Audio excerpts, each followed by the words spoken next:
I want to welcome you to the Bearcat Beat, where each week we talk about Sherman Bearcats athletics. The Bearcat Beat is brought to you by the Sherman Athletic Booster Club. I'm your host, Chris Daly. Sherman Bearcat Athletics represent the heart and soul of our community, where champions are made both on the field and in the classroom. Our student athletes embody the Bearcat spirit through dedication, perseverance, and excellence, creating memories and building character that will last a lifetime. Remember, it's better to be a Bearcat. All right, everybody, welcome back to the Bearcat Beat. I'm Chris Daly, and I am joined today by the cross-country coach, Anthony Shearer. Welcome, Coach. Thanks for having me. This is Texas, so a lot of people talk about football. They don't talk about cross-country much. But we're going to. Actually, cross country is happening right now, and explain what a season looks like for y'all. Okay, well, cross country, by the way, is growing so rapidly across North Texas right now. It's distance running, even in the last 10 years, is just exploding, particularly in this area. And for us, what that looks like is we begin training in early June. Our runners begin getting in some mileage all throughout the summer, some as low as about 20 miles a week up to as much as 50 miles a week, getting some aerobic conditioning in all summer long, building up to early August. That's when we begin practicing regularly in our fall practices and kind of ramp up the intensity a little bit, begin working on some speed work and recovery in between, in addition to that mileage. They'll usually see their first meet about halfway through August, so we have two in the bag already. We'll kind of continue to run pretty much weekly until early October, which is when championship season begins. And we have our district meet that first week in October, and it builds towards state from there. Nice. And talk to me about what it actually is, because, you see people, you see write-ups and this was a tough course or this was a different kind of course. It's not just going around in a circle on a track. There's elevation. There's a lot of different things, right? Sure. Yeah. This is cross country is a little bit more like the off-road running. There's a lot more character than just running around the track, circle after circle. There's, of course, the hills. There's the terrain. Sometimes the weather comes into play quite a bit as well. And so it's a little bit more test of not just the endurance athlete, but strategy, how they choose to approach the course. Our typical distance for a cross-country race here in Texas is a 5K. It's about 3 miles, a little over 3 miles. And so there's a lot of physical elements that come into play, but there's also a lot of the mental game that comes into play for our cross country runners and choosing the right spots and the right moments to make their move. And the other thing about it is that they've got sometimes, depending on the race, as many as 50, 60, 70 plus runners in an invitational meet. And so a little bit different in a track when you can pretty much see the guys in front of you, the guys behind you, and can quantify that. This is a much bigger field, and so there's a lot more strategy involved with that. I love that. And talk about the equipment choices and how that varies as far as what they're wearing on their feet, on their body, depending on temperature, terrain. Yeah, for them, the shoes is a big deal. And a lot of our runners have multiple pairs of shoes depending on what their workout is. A lot of them will use a special trainer that's got lots of cushioning to log those everyday miles, whether it's out on the pavement or on the grass or wherever they're doing it, to make sure that they stay healthy and their feet, knees, and everything stay fresh and bouncy. But when they race, they use anything from what they call a low-profile racing flat to somewhere actual cross-country spikes, which resemble a little bit like a distance racing spike on a track, although the spike is just a little bit different. And the feel is a little bit the same. So. Got it. And then, to people who aren't involved with cross country, they may think that you as a coach, your job is, hey, just go run. But you mentioned the strategy. Do you craft the strategy for the kid, or do you train the kid for the strategy, or how's that work?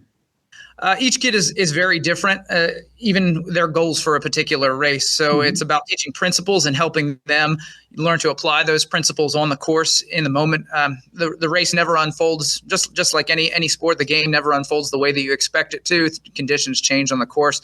So it's about preparing them for for whatever is ahead of them, and teaching them to be able to make those adjustments and those decisions on their own.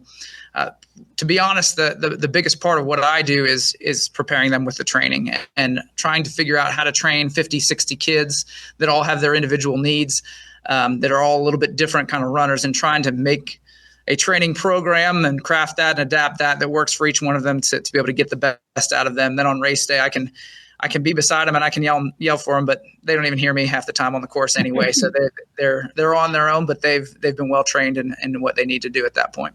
Yeah, and you mentioned recovery just kind of in passing, but recovery is a big deal. And talk about how that changes again, whether it's by the health of the kid or the distance between your events. Explain that alone. So most of the kids that we have come up to the high school have never run the quantity of miles that they're going to run throughout their 4 years here. And so it's a big jump for them to go from running maybe in the middle school, maybe 15 miles a week, to going 20, 25, 30, and 35. So recovery is huge for them, especially as we start in August. We build that into our training days where we have to teach them literally how to run slowly, how to properly stretch, how to use hip mobility, all these kinds of exercises that make sure that they can give their best on the days when they need to give their best, and then they're recovering on the days that they need to recover, and that they have that dynamic. Some are better than others for sure. High school it's a difficult time to tell a kid, hey, I need you to run a little bit slower, or hey, I need you to kind of cool out and stretch a little bit. But they're all kind of learning as they go a little bit what they need to make their body feel the best when it's time to race.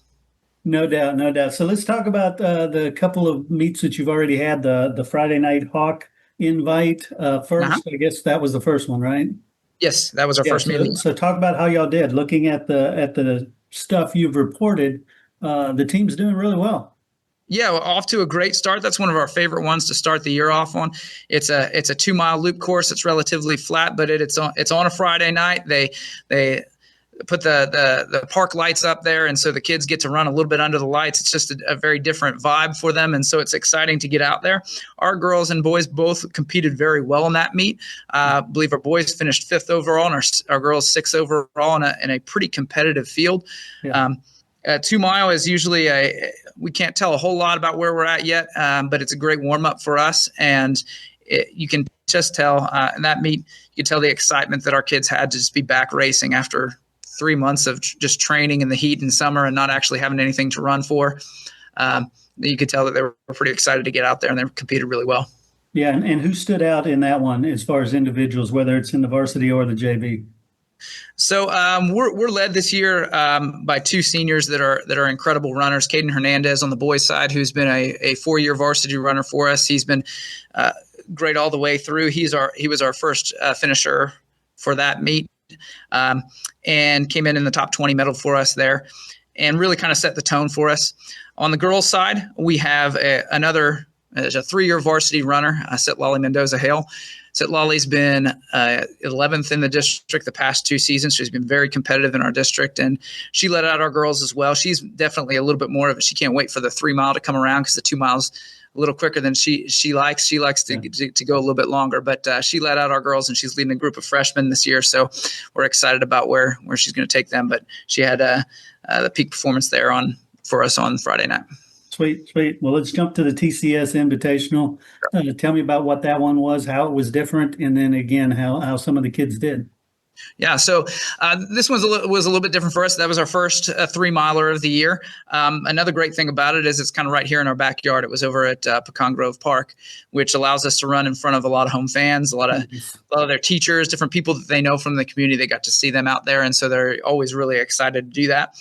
The character of that meet is very, very different. It's down by the lake. Any kind of cross-country race sort of by a body of water just feels different. That humidity just sort of seeps right off the lake. And so not only was it a longer race for them at the beginning of the year, the environment is difficult. And we saw a number of runners. It ran pretty tough that day, and it was obvious across the field. Caden led us out on the boys' side again. We had a tremendous race from a young man that you're going to talk to here in a few minutes is in Truman Smucker. He was actually, I feel like I can tell this story. He'd be okay with me telling this story. He was feeling pretty sick before the race. Not nerves. He doesn't really get too nervous, but he was just feeling really ill and was kind of over in the in the woods, sort of letting go of his breakfast a little bit. And I said, Truman, you don't need to run, man. You don't need to run. And he said, I feel like I can. I feel really good. I feel like I got it behind me now. And so he went out there on that and came in second for us on the team and just made a tough, gritty run when a lot of runners weren't running what they were capable of. And he was really exceeding potential there. So he had a great run for us. On the girls' side, again, we've got a couple seniors that are leading out a bunch of freshmen, and our new freshman girls, each race that they go, they get a little bit better. Our top freshman girl was Emily Salazar, and she put in was our number 2 runner that race. But we've got a girls team there that as each week, as they get a little bit more experience, they get a little bit better because, like I said, they're pretty young. And so we're kind of excited to see where they go from here. Sweet. Well, let's bring on your guest, and then we'll come back to talk to you to close things up. Okay. All right. Now we're being joined by Truman Smucker. And Truman, if you could, give us your background, your superlatives, what grade you're in, how long you've been doing this. So I'm a junior at Sherman, and I've been doing this since, 7th grade, but I didn't ever take it real serious till about freshman year. But nice. my whole family, all my older siblings, they ran in the cross country program with Coach Shearer. So it was a bit of it was natural to just, follow the older siblings. A little family tradition going on there. Sweet. And Coach, talk about Truman and, what he's developed into. Yeah, Truman probably looks different than most kids that are on a cross-country start line. I think other teams are probably looking across the line thinking, why did we bring the linebacker to run? That's what I was thinking. Why'd you bring the football player? But, cross-country is one of those sports where that strength is he can really harness that and use that to his advantage. You can tell that when we get on hill courses or some of those ones that are a little bit tougher, he's got the legs to do what some of those ones that can speed around a track, they just can't do it. And so between that and he is a competitor. He is a competitor all the way. He just doesn't like to lose. And so you put those two things together and he's pretty doggone tough to beat on a course. So he continues to improve. He's like you said, he's got some good examples that have kind of come before him, and he sort of latched onto that example. And it also spurs him on to be a little bit more competitive day by day. And so he's kind of hunting down his brother's personal records this year and trying to catch them. So that keeps him motivated as well. For sure. I love that. Yeah. And Truman, I was going to ask you that, what your goals are. And it sounds like it's some family records you want to break. Explain those.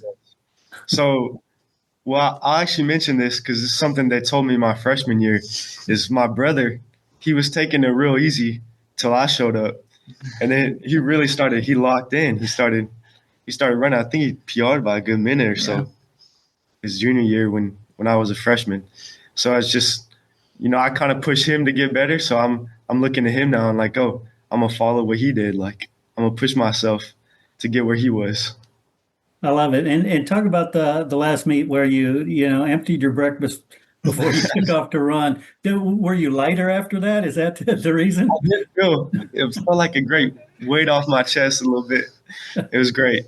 I love that. My stomach was hurting real bad before, but like Coach said, after I just let it out and I felt pretty good after. So sweet.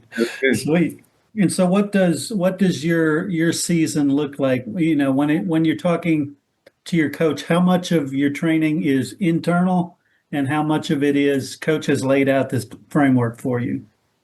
So a lot of it, for sure, during the week, it's just following what coach has. Yeah. Taking it easy when we're supposed to take it easy and pushing when we're supposed to push. But then, like, over the weekends, I'll go train on my own. I'll get some long runs in.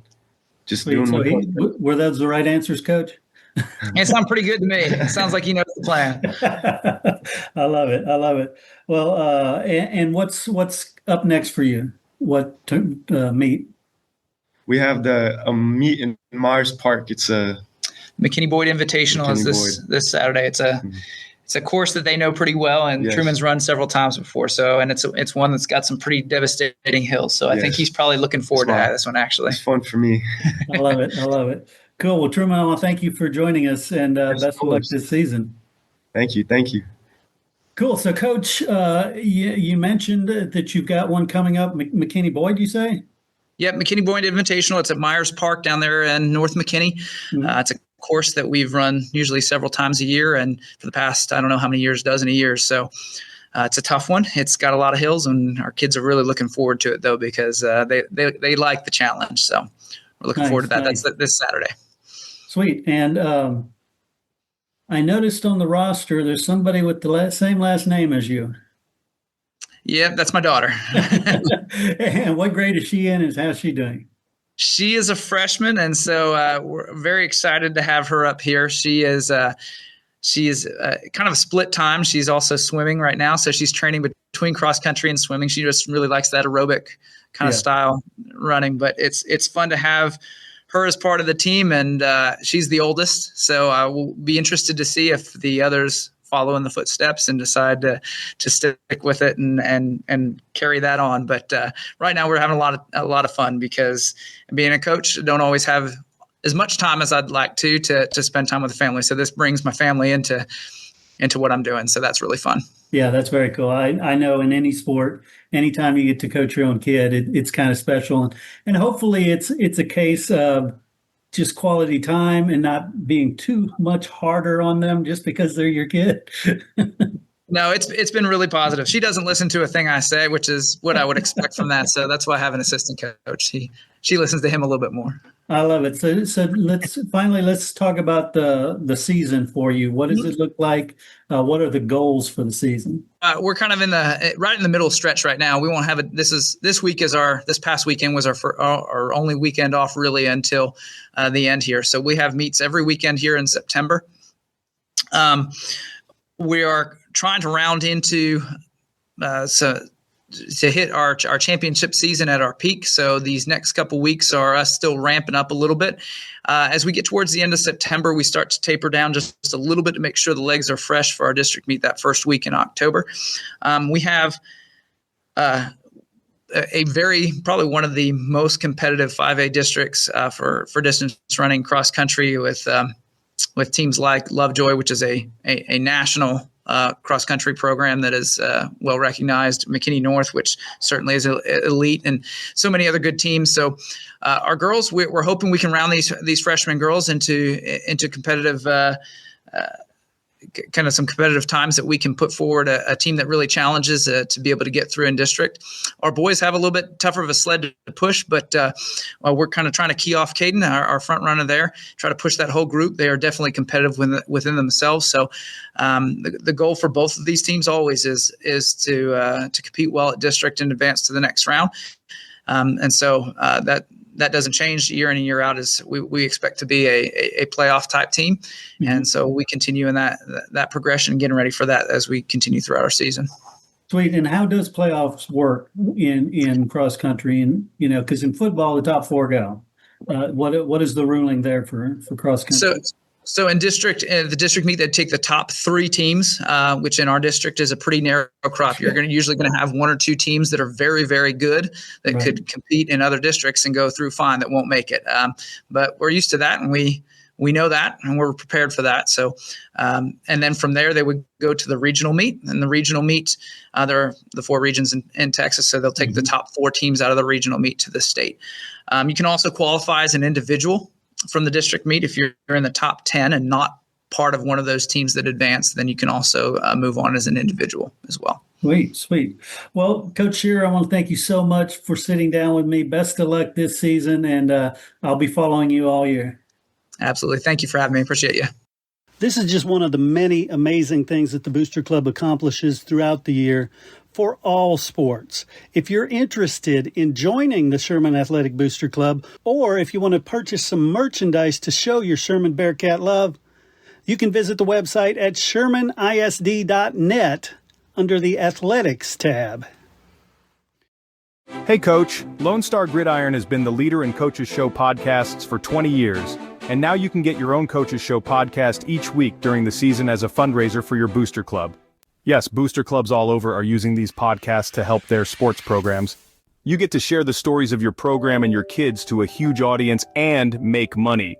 We started with just football, but this year have expanded to make them available for all sports. Call 713-269-4620 to find out the details and get your Coach's Show started.